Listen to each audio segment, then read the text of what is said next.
The report debunked the science behind global warming. Those gases are produced by us.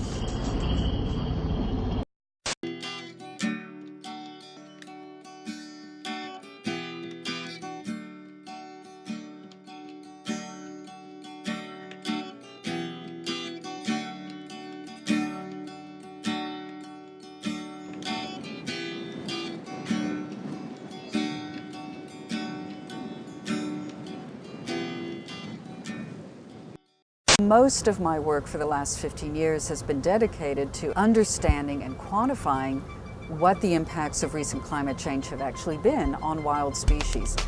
When you pull all that information together around the globe, birds and butterflies and seagrasses and fish and coral reefs, what you see is this very, very consistent pattern.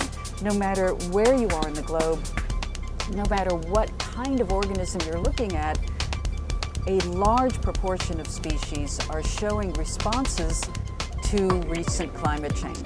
And the kinds of responses we're seeing are things shifting where they live. They're changing where they live by going into places that used to be too cool, so they're shifting towards the poles and up in elevation. What we're also seeing is the timing of spring events has been advancing. So birds are breeding earlier, butterflies are emerging earlier, oak trees are budding out earlier by about 2 weeks over the last 30 years. So what we're seeing is lots of change, and those species that you'd expect to be most sensitive to global warming are showing declines and contractions in the amount of area in which they can actually live in as climate shifts around the globe. The impacts of that are mainly going to be seen in another 20 to 40 years.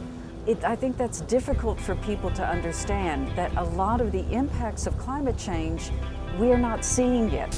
We're just starting to see the tip of the iceberg. We're seeing the most sensitive species, the most extreme locations like the Arctic, showing these massive losses and massive declines. And so what's really important is to be thinking about climate change in all of our planning, in our planning of where to develop, in our planning of how to expand urban areas, in our agricultural schemes, what crops are we going to grow, and in our biodiversity conservation.